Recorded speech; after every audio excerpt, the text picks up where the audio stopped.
Hell yeah, we can challenge for a league title.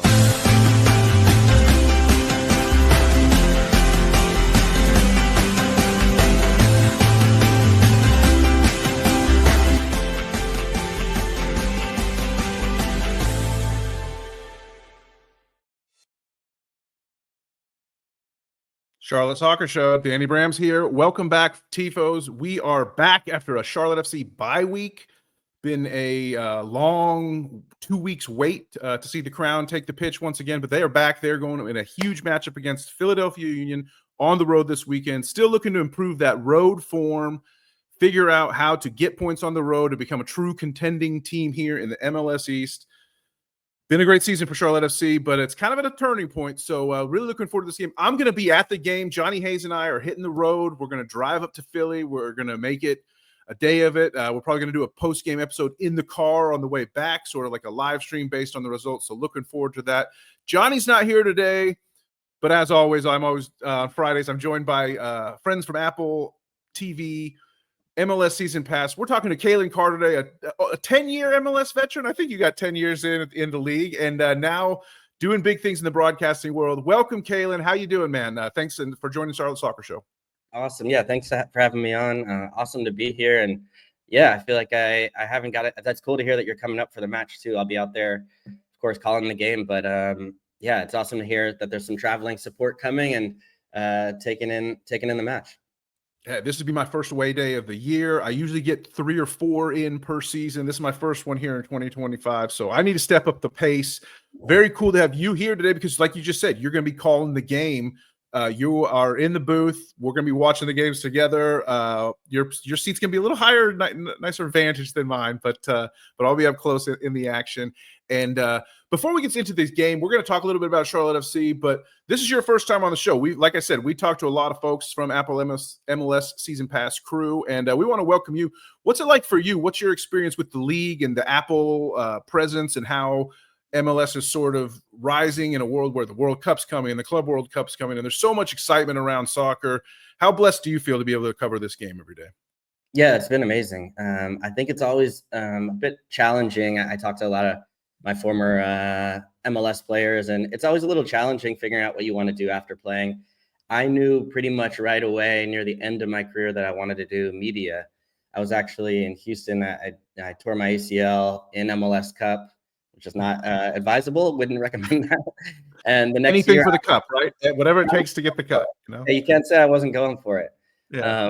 But yeah, the next year I did a lot more media. I started working at MLS, but I was doing a lot more, I would say, like features and behind the scenes content on the digital side. And then when the Apple deal started, I thought, I just want to be involved any way I can. And so I've gotten to do match analyst work over the last few years, and it's been really great. And just, I think for me, just being involved in the game still, being at the stadiums, talking to managers, talking to players, and then giving my analysis on games, working with Calen Williams, who I'll be on the call with this weekend, has been excellent. It's funny, he was calling my matches when he was at Sporting Kansas City and I was playing for Houston. So we had some rivalry going back in those days, which was great. But yeah, it's been a blast. Excellent. Yeah, Calen has been on the show. Calen was on earlier this year. I gave him a little bit of stick about Wonderwall and all his time up in Minnesota United. So you can remind him that you were on the show this week where the host compared Wonderwall to Pepas, the Charlotte FC tradition that we do here in our home matches. I like that. I like that. Yeah. But pre-game, post-game ritual rivalry. We take it all over the place. But one thing then, Calen, obviously as a veteran of this league and someone who's been working in the league since you quit your playing days, is the MLS season is a grind. It is a slog. It is a marathon, not a sprint. It is February to November. It takes for freaking ever. It takes for fucking ever. We can say what we want on this show. We don't need to censor ourselves, just so you know. But Charlotte FC is coming off a bye week. They've got one of the rare breaks in the season where they didn't play last week. There's an international break going on. We've got some guys out of camp. Patrick Ajamong's out working with the U.S. team. Tim Ream's out working with the U.S. team. It's a reset time. Charlotte had hit some bad form at the beginning of May, we were in first place in the East. End of May, we were fighting just to hang on to playoff position. What do you see when you watch Charlotte FC this year? Yeah, it's been interesting. I think the timing of the break will actually be well received in this case, because May was just a really difficult month, and the games were coming crazy, thick and fast, and in Charlotte's case, not always in the positive direction. And so It felt like it was a little bit of a skid. I think there was a bit of a palate cleanser to get that win and then to move forward with a little bit of a break and a reset. The thing I've noticed overall, just from last year to this year, is just a shift in some of the changes where I think in some ways it's better in the attack, but I think there's also, it hasn't been the same defensive record that we've seen last year.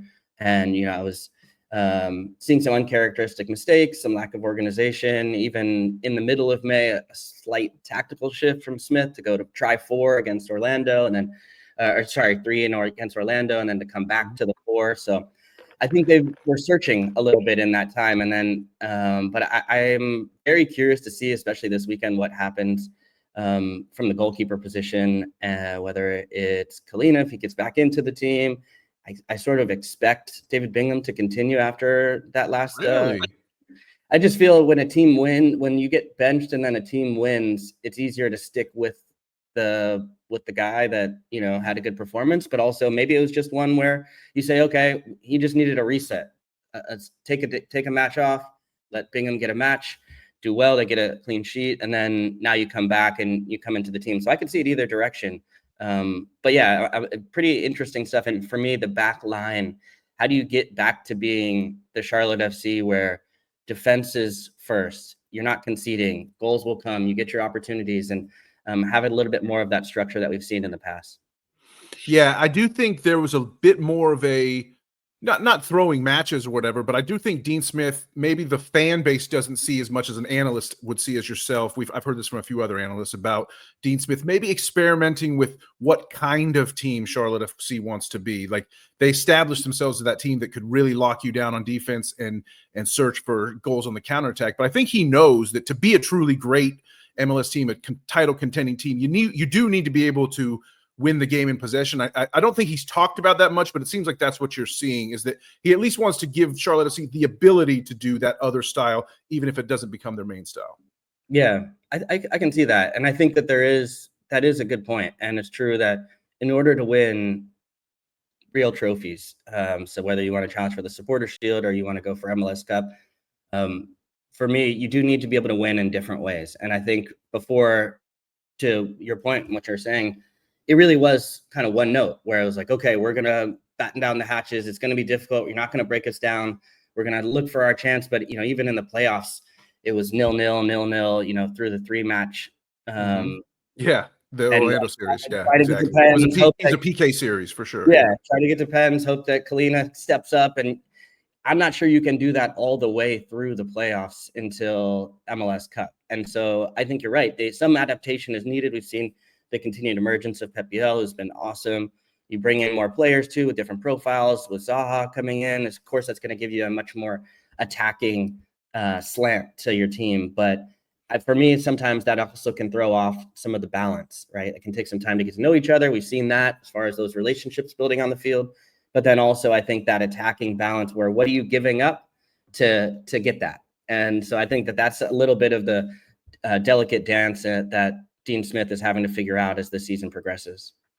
Yeah, I definitely have seen it. And I think that when push comes to shove, I think Dean's going to be pragmatic. He showed that when he came in his first season last year. I think that we trust Dino. We have a saying around here, Calen, on this show and in this city, we say, Dino's at the wheel. And, when Dino's at the wheel, good things are happening. So we don't mind. As long as Dino's at the wheel, we feel pretty good. It is really interesting to hear you talk about that Kalina Bingham position battle, because I definitely agree with what you're saying. You're stuck here with me for now on a Thursday morning as we record this, but I know later today you are going to talk to Dean Smith. So I'm interested when you come out to the broadcast. I really want you guys to focus, because after you've talked to Dean, I want to hear if maybe your mind has changed on that whole Kalina Bingham thing or not. I expect Kalina as someone who watches the club every day, but I totally think that you have a point where it's like you just won. Bingham's he won a cup game earlier this year, and then now he's won a league game. So why not roll with him? Kalina, also one of the reasons he was maybe sort of out of his head, I'm not sure if you knew, but his wife had a baby about 6 weeks ago. So, there's that adjustment and all that. So yeah, we love Callie here. I think he's coming back in, but I wouldn't be shocked if what you say about Bingham is true. No, I mean, look, he's earned the, the right to kind of call his shots and to play through some mistakes. But I think that happened, and I also he understand. did make some mistakes. He definitely made some mistakes for sure. Yeah, I was on that game actually the day after he had his kid, and it was against Charlotte. So you knew. Sorry that I was my bad for trying to break news 6 weeks later to someone who was. Originally it was David Bingham in the team sheet, and then I guess Kalina showed up and was like, "Hey, I'm ready to go." And incredible. That's an insight that I did not know. That's amazing. Yeah. So it's a pretty. I was like, wow, my wife is pregnant, and I'm like, man, I cannot imagine showing up the day after, and that is like really, really impressive. Right. I can't imagine being allowed to leave the hospital room for anything other than a food run, So yeah. Yeah. But it was not a great game. It didn't go his way in that direction. There's been a few mistakes that have been a little uncharacteristic, and I don't know. And they do have quality as well. I know David Bingham for a long time. He went to Berkeley. So he came into Berkeley right as I left. So I've sort of trained and known him trained with him and known him for a long time. Did you host him? Did you take him out partying in Berkeley on a recruiting trip when you were a senior and he was a freshman? No, I'm not responsible for any recruiting trips or anything like that. But hey, the statute of limitations has run out, Calen. You can interrupt here. We're a good almost 20 years later here. There's like the NIL money now is going crazy. So yeah, but no, I mean, we've had a bunch of great goalkeepers come through Berkeley: Drake Callender, Steph Fry, David Bingham. I'm trying to think. There's been a bunch of others too in MLS. Josh Saunders. So. He's a part of a long lineage. So, but yeah, there's really good quality on the team. But I think you're right. I mean, Kalina is like goalkeeper of the year. I expect him to have that position. I'm just curious what they do on the weekend. Yeah, and like you said, when Bingham wins, give him a shot, right? So, well, let's take a quick look at the conference as a whole and what's at stake here for Charlotte and why these match become so important, because Philadelphia is at the top of the league. Philadelphia Union is a team that had a lot of turnover this offseason. They changed their coach. They got rid of longtime coach Jim Curtin. They shipped out Gazdag, who was one of their DPs. They just keep clicking along. They just keep on going. It never stops for the Philadelphia Union. I wonder, is this become a model franchise in MLS, do you think, Calen? And what is it going to take for Charlotte to go get this win on the road? Yeah, it's an interesting model because not often do you see you shift out a manager who had been so successful as Jim Curtin had been for so long in Philadelphia and bring his team, really within inches of an MLS Cup. They won a Supporter Shield, consistently a playoff team. They had one year where they missed the playoffs last season, and then the change happens. But Bradley Carnell, I think, fits this system perfectly with the way that Ernst Tanner wants to run things there. And I think it is an interesting story too, with, shifting out Gazdag, who wanted a new contract, it sounded like, and, got that in Columbus, but they bring in new replacements. They bring in younger players. They continue to push forward. They'll sell some players abroad, and they continue to find a lot of talent that can actually Jack McGlynn, rising superstar prospect. Send him off to Houston. We got a random Sullivan somewhere in the back that we can drag out. So it's crazy. Sure. But I think some of it comes down to saying, okay, we have identified exactly the type of player that we want. And Jack McGlynn was not a prototypical Philly player. He was so good that they were saying, hey, we got to find a way to get him in. And he forced his way into the team and showed his talent, but maybe fits better in Houston, maybe fits better somewhere else. And so, now you have Danley Jean-Jacques, their 6, or Jovan Lukic. Jean-Jacques won't be available. I think he's with Haiti, an international break, but I spoke to Jovan Lukic yesterday on our show. This is MLS. It's our weekly YouTube show. Love that show. You guys had our boy Patty Adjumong on a couple weeks ago. Oh yeah, I saw that. I wasn't on that for that one, but I'd like to meet Patty, man. He seems like a great guy, and I know we'll talk about him in a second. Yeah, nice. But yeah, their profile of the scouting of the way they bring in players has been really tremendous, and nobody thought they were going to be top of the East. You go through the preseason predictions. I know everybody likes to hold those up. You can't find mine because I didn't turn it in, but they can't make fun of your picks if they never have your picks, right? Right. Hey, I'm a vet, so I'm not getting set up for that. Love it. But they are at the top, like you said. Yeah. They're at the top in the East right now, and they've been able to withstand absences. They continue to play the same style, and they just keep running it back. So I'm pretty interested to see. I think Charlotte, not too long ago, was also in the top position. Sure. Being down in 8th right now is, I'm sure, not a spot they want to be in. I think top 4 should be the aim, based on, I think, the way the roster is set up, the way that the season began. And so I think that really last month or so has been difficult, and that's where you see some of that falling from that position. Well, let's end there, Calen. Let's talk about those offensive weapons that have come in to try to give this team a little bit more of an attacking identity. We got Zaha, we got Pep BL. Patty Ajamong sadly is going to be out for this game, but we believe Idon Tuklamati is coming back from a slight injury he's carried the last few weeks. He should be back to start in the striker position. But what do you think about Charlotte FC's offense? What are we missing with Ajamong gone? Do you think Ajamong gets some starts in the Gold Cup? Do you even have time to go into the whole U.S. men's national disaster? Let's talk about it all here as we get to the finish of this show. I appreciate your time. Yeah, no, absolutely. I'm really interested in Ajimon, how he does in the Gold Cup. And for me, him and Diego Luna are the two MLS players that I think can really continue to like push their name in the conversation for when, the full team does come back. I think for different reasons. I think Diego Luna's, you can kind of tell just his attitude and his technical ability. But I think his attitude really stands out to me as something where there's so much upset at the way that, things are going right now. And some of it comes down to, do the players care? Are they showing up? Is there the passion there? What's the identity of this team? It doesn't seem recognizable to the U.S. men's national teams of the past. And for me, Luna's kind of a throwback. He had to fight his way to get into MLS, went through the USL at New Mexico United, now has had to fight his way into the team.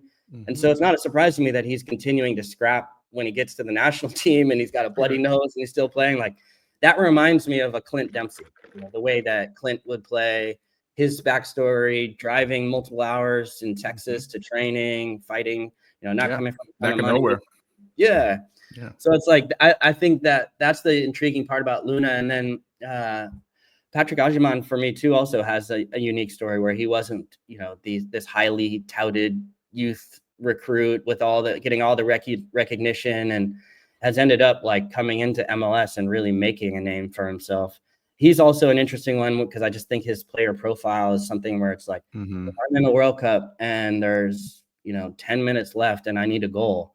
It's kind of I don't care who you're playing against. You can watch any game in MLS. I'm sure, I know you watch all the Charlotte matches. Like, he is a handful. He is very difficult he can just shift a game instantly. And with Charlotte, he's playing from the start, of course. And I think that is a role that he's continuing to figure out. Like, how do I impose myself in, throughout the course of a 90-minute match? How do I use my skill set in a way to refine these different tools? And I think he's done a lot of that, and I think there's still room to grow for him in that regard. But from a national team perspective, I think he's going to get starts, but I think also he can really fight his way potentially onto this 2026 roster, just because he has something that I don't think we really have in the player pool right now. Yeah, we'd love to see it. We're very proud of Patrick and all the development he's had here in Charlotte over the last 3 years, and we want to see the guy get paid. To be honest, I think the club has more than made its money's worth on this league minimum second round pick guy that they got from the Super Draft. I think it's time they give him a little bit of financial reward, even if they do end up selling him on to another club later. I think the guy's earned it, and we want to see him do good things in the Gold Cup. But as for who's left, who we got here, Pep BL, Wilfred Zaha, Abada Vargas, sort of in a position battle there over on the other wing. What do you think you're going to see on Saturday night from Charlotte in the attack? That's a good question. I'm not exactly sure, to be honest. Right? Yeah. Neither are we. Yeah. We hope to see greatness. Toklamati is good. I don't know if you've watched Toklamati, but he's good. Yeah. No, I've seen bits and pieces of him, and I'm going to dig a little deeper over these next couple of days. But what I've noticed from him more is like he can connect well with players, and seems like he sort of combines and looks for linking up, and that's something that I'm like, oh, as a former striker myself, I'm like, if you can score goals and you can get in behind and you can do these things, but especially for a young player, if you can connect with pieces, especially quality pieces like Pep BL, that was always my mindset of like, okay, who's the 10? Who's the best player, and how can I help them? How can I come into a game, make their job easier, and that'll keep you in the job? Yeah, that's the way it works that way in the corporate world, in the sports world, everywhere. You know, make everybody else's job easier, and you're in. I'm doing this with Callum Williams every weekend. You know, I'm trying to figure out, I'm like, how do I put Callum? No, he's putting me in. 100%. Yeah. But I could see that's something that I've seen as far as his intelligence for a young player that I'm like, oh, that's really interesting to me. Zaha, I think, is dangerous. There's been so much conversation from the outside. It's been a little confusing at times because just his personality is a little different. And then I was just I'm always into people who express themselves and share their emotions, the full range of them. But sometimes I've also noticed just from the matches that I've watched where it seems like I can kind of be right on that edge of like, is this productive for you? Just like forgetting the team for a minute. Maybe for them too, but I saw, just little exchanges in the match I was doing before with Gianni and him, where there was just a ball that got misplayed. And I've seen guys, we all go at it, where it's like, hey man, that was the New England match, I think, right? Play that to feet, and play that to feet. Like, don't play that to space. And so I think there's still been a little bit of that adjustment for him, but they need to get the best of him to be able to find success and really take this to that next level of the project. And then on the other side, I think Abada is better in a little bit more of not a primary role where he can play as like a, sort of a third option with BL and Ajiman drawing attention and Zaha, and he can just sort of have his space to kind of become a part of the flow of the offense, as opposed to saying, hey, at times, maybe last season, it was like, Abada, you're our guy. Like, if we're going to get a goal in the playoffs, we need you to step up and find the moment. I don't really think that's his personality as of yet, from the outside at least. So, but I'm interested to see like how these pieces gel, especially with the shift in Patrick being gone this weekend. Yeah, Abada's specialty is either outrunning a guy on a long ball that just like kind of flukily goes into space, or his real specialty is arriving at the back post in time to slot it home when no one saw him coming. So I hope that we can continue the goals. I hope to see some goals like we've talked about. I'm going to be in attendance. I don't want to drive 9 hours to not see any goals. So really hoping that the offense comes through, but we need to see the defense as well. I think it's going to be a clash of the Titans. I think Charlotte is back. I think it's a little bit of a reset and to get back to sort of where they were in March and April of the season. But let's admit it, I got the badge on my chest. I'm a little bit biased. So hopefully you are seeing similar things that I'm predicting when we get there. Yeah, no, I look, I'm hyped for this match. I think this is one of the better ones on the schedule for the weekend. And I think Charlotte is a top 4 team or around it right now. I think, but they need to get back to proving that. And Philly right now, I don't care who's missing. I know both teams are missing players right now. Their style of play is going to be a fight and a scrap, and they score goals. And so I think it's going to be kind of like a very high energy match. And you have to be ready when you go to Subaru Park. I've done that myself in my playing career, even once in the playoffs. And one thing is you have to be ready for a fight, like second balls, duels, tackles, all that. And then you kind of earn your way from there into the game. So I'd expect Charlotte to try to meet that energy and then see if they can find the quality to make the difference in the game. Well, Calen, we can't wait. I had a great time talking with you. Thank you so much for swinging through. You got your Charlotte. You are now baptized in the Charlotte Soccer Show, like so many of your Apple brethren, and we can't wait to hear your call. I will be listening to your calls on the analysis of all the Charlotte goals on the highlight packages after the game because, as I said, I'll be in the stands. But safe travels to Philly. Good, have fun talking to Dino later today, and send him our love. Tell him we love him. I'm excited. He's always a fun guy to talk to, really open. So yeah, we're excited for that call. And also, Calen Williams is a Aston Villa man. He's from Birmingham. So he told me a story about how his neighborhood bar is the same neighborhood bar as Dean and his family back in Brummie. So very cool. I got to get them to take me there one day. I'm well, all I can say is, if they're feeling the chemistry, don't worry too much about being a third wheel. Just set them up to blossom, and it's going to be okay. Let those Birmingham boys really bond, and you just kind of get in where you need to. Last one, when I came to Charlotte last time, I went to a really cool bar called the Thirsty Beaver. I don't know if you've heard of that. Legendary. Yeah, great spot. Cool. Yeah, I went there, and so yeah, I'm hoping to get another Charlotte game this summer. So, but if I do, I'm gonna go check out Thirsty Beaver is the spot for sure. If you're looking for a place a little closer to the stadium, swing by Hot Fly Brewing. It's literally 2 blocks down the main street from the stadium. Hot Fly Brewing. It's got a rooftop. Great local brews. That's where we do all our pre-partying. So we'll look for you there next time you're in Charlotte for sure. All right, I'm marking that down. All right, excellent. Thank you, Calen Carr, for the crown, baby. See you guys.